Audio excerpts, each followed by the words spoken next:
Ivanhoe Chaput here, and I'm a writer, an author. I also am a near-death experience researcher, and in my spare time, I run an engineering product design and development company. And I'm here to talk about NDEs. For this video, I want to talk about how the communication on my unpublished book, Saiey, A Spirit Entity from the Eighth Sphere, came about. Let me look at my notes here. So I want to talk about communication, how the communication was established, and that many of you already know about the afterlife. So much of the mechanisms you've no doubtedly, since you're on this website, heard a lot of experiences, and how this came about. Not the information from the other side, but how did a spirit entity come into our house? So in the fall of 1979, I was showing this person, this medium, how to do consciousness transference that I'd been reading about in one of my books. And so I was showing her how to do this, and I told her, it's not very difficult. You just have to, look at the object and try to feel what the object feels like. Try to, if it's made out of wood, you try to feel the grain and the smell, if it's got varnish on it or whatever. Just try to imagine what this object would feel like. And so she was in her bedroom, and there was a crystal doorknob on it was an old house, and so she decided to do some consciousness transference, try it the first time, into this doorknob. And so she was feeling what the glass would feel like, and the transparency, and all the hands that had been on it, and turning, and all this stuff. And all of a sudden, she was listening to the Beatles song done in orchestration, and all of a sudden she started singing. And she doesn't sing.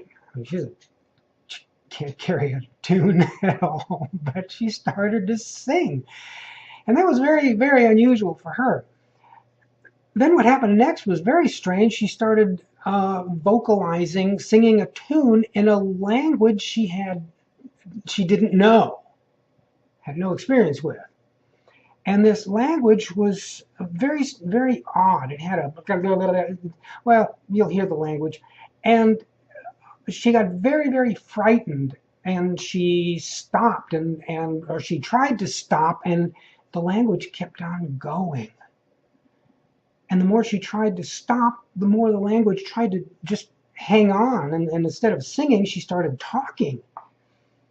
And she didn't know what she was saying, but the words were coming out, and blah, blah, blah, blah, blah. I can't talk the language, so I just have to go blah, blah, blah, blah. And so the more she tried to stop, the more it persisted. And so I guess she was just sensitive to communicating with the other realm. She didn't know she was sensitive to that. She'd never done that before, but this entity came in and started speaking through her.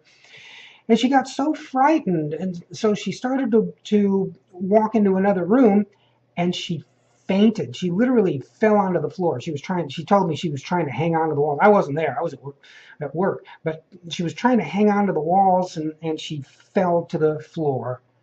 And I don't know if she lost consciousness or not, but she said when she woke up, she was frightened, very, very frightened.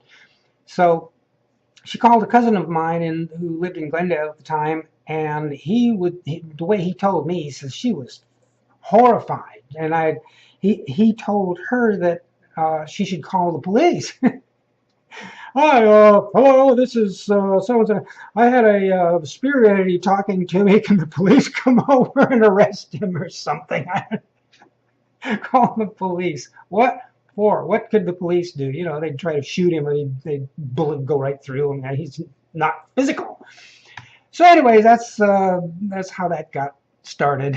Part of a tape here that's of the original conversation, the original, the very early communications that we had, and you can hear the language that he spoke in. Okay, now. Okay. Now what is that? To understand. Oh. Yeah,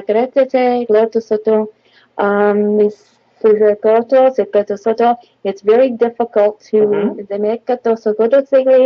Saiey, say some of my when I'm this conscious, some of my words get mixed up with the words, and so and the pronunciation is not right. That's all right.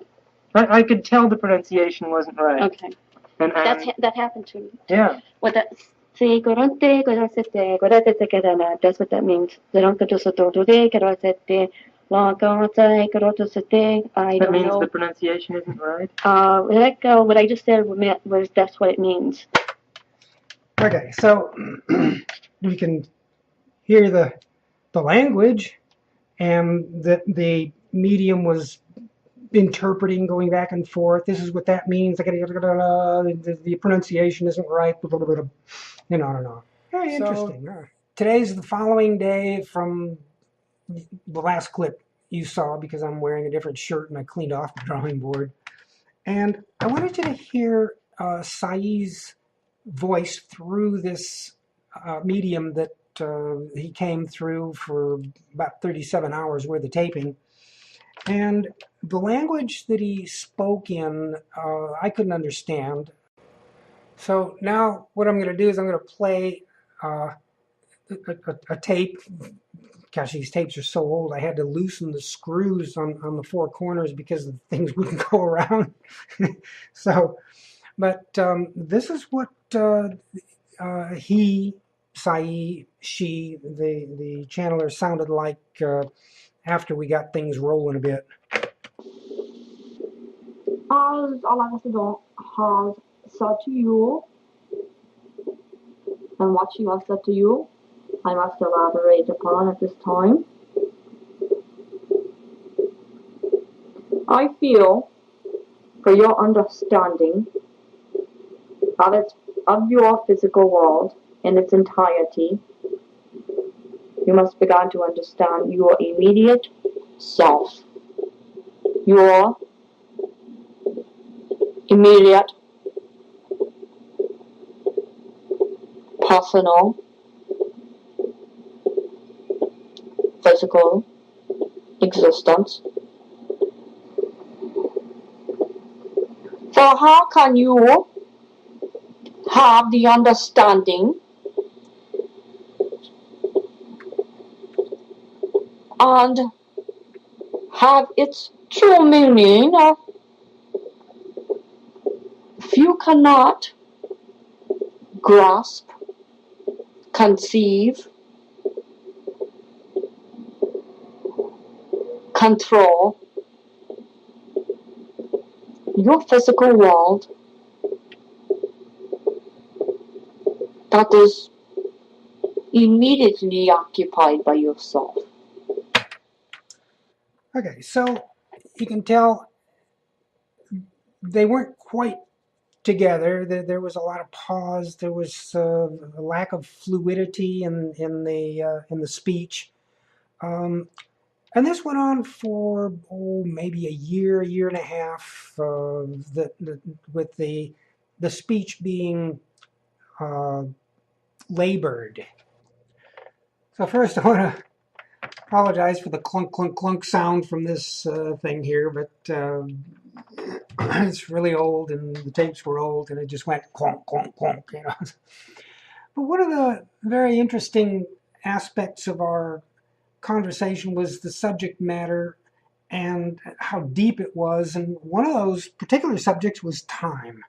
That time did not exist on the other side. And that really falls in line with what physicists really have postulated about the beginning of time, or the beginning of matter was the beginning of time. So if you don't have any matter, there's no time. then that's a place where matter doesn't exist. And that's where what Saiey would try to explain to me back then about the non-existence of time in his realm. So that wraps up this video. We're going to talk about a lot of things, things from the book. The person who, the medium, doesn't want the book to be published, and I don't know why, but what can I say? I don't want to get sued. Okay, so we're going to talk about things like time and God, the creation. I didn't put my picture in the back of this one, so I'm going to read it down here so you can see me look down. Memories, development. Development was a very interesting subject, and it doesn't have to do with the universe, the development of the universe, development of the earth, and the beginning was, blah, blah, blah. No. It's our personal development. Some of us are perpetual reincarnators. We love it here. We have our trip, we get old, we die, and we come back because we just like it here. Some of us like, man, I don't want to come back. This is too hard. I want to stay there. Or in some other, there are many levels of the non-physical. And so we're going to talk about development of us, our development.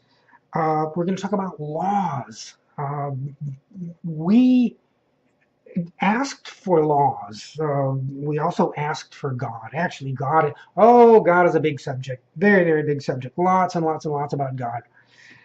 Disturbances. We're going to talk about disturbances. We're going to talk about our physical existence, and then we're going to get in lastly to poetic concepts, which is really a lot of fun. So join me on my next video, and we're going to, like I learned a lot from all this, and I just feel like sharing it. Bye. See you later.